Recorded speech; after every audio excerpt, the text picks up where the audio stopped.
Hi friends, it's Jennifer All here with your Daily Hope. How do you feel about spoilers? Okay, when somebody gives away that key plot line or detail about a movie or a book that you haven't yet seen, do you like knowing the end of the story or do you not like it? Because personally, I hate spoilers. I love the suspense and the mystery of not knowing what comes next. But there was this one time when I was a kid, we were going to the movie theater to watch Lassie, and I was so excited to see this story. But I got really nervous. I can remember my stomach getting all knotted up as we sat down in the theater because I was a little bit afraid that this was going to turn into a tragedy like Old Yeller and The Lion King. How many of us are not still scarred from those movies, right? So it must have shown on my face because my brother leans over to me and goes, "Jen, the dog is not going to die. She's going to be okay." And man, knowing that gave me such relief that I was able to enjoy the whole movie, not nervous any longer. Spoilers. Today, we get a massive spoiler alert about the end of all things. We're looking at Daniel chapter 7, and this is where the book of Daniel turns because chapters 1 through 6 have all been narrative. They've been telling us what Daniel and his friends have been up to, what they've been experiencing. It's narrative story language. But now, the rest of the book of Daniel, chapters 7 through 12, they are what is known as apocalyptic literature. These are where Daniel records some of the dreams and the visions that God has given him that are prophetic in nature. We call them apocalyptic, and it's not, I know it's a big scary word, but it doesn't need to be. Apocalyptic simply means to unveil or to uncover. This is a moment where Daniel's dreams uncover, they give us a little glimpse of God's grand story that's unfolding. We get to pull back the veil a little bit and see what's going to happen. So what's the big spoiler alert? Oh my goodness, friends, we get to know the end of the story. What happens? Here it is.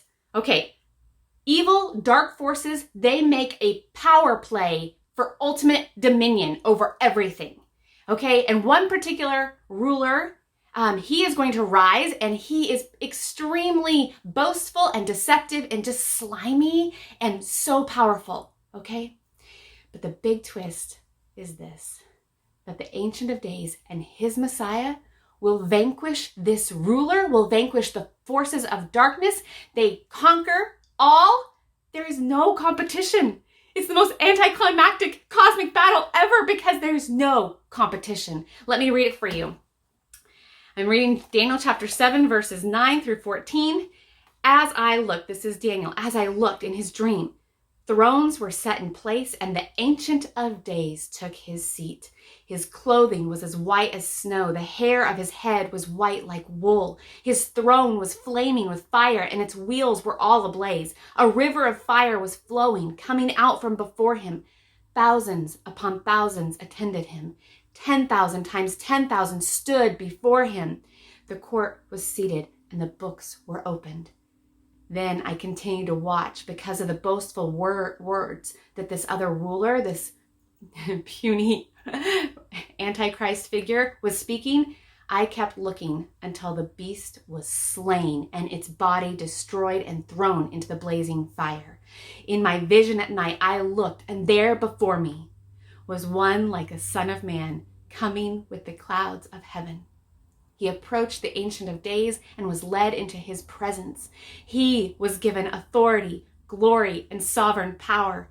All peoples, nations, and people of every language worshiped him. His dominion is an everlasting dominion that will not pass away, and his kingdom is one that will never be destroyed. Why does God give us a spoiler alert? Why do we know the end of the story? So that we will take heart. That we will take heart, my friends, because we might see evil and dark forces rising around us, but we do not need to despair and we do not need to be intimidated because we know how this story ends. It ends with the Ancient of Days and his Messiah vanquishing and conquering all. Jesus says, "Take heart, I have overcome the world." His dominion is the one that will reign forever. So no matter what you are facing today, do not despair. Do not be intimidated. We can face the days ahead with hope and faithfulness because we know who really sits on the throne and there is no competition. Friends, be encouraged today. And if you want to know more about all the symbolism and all these things in the book of Daniel, take a look at our website, because the women's ministry, our Bible study, did an in-depth study of the entire book, and you can find it all online on our website. And ladies, we are about to start the fall Bible study looking at the letters of John. So I invite you to join us. It's going to be a great time diving into the Word of God together. Be encouraged today, friends. We have lots to hope for.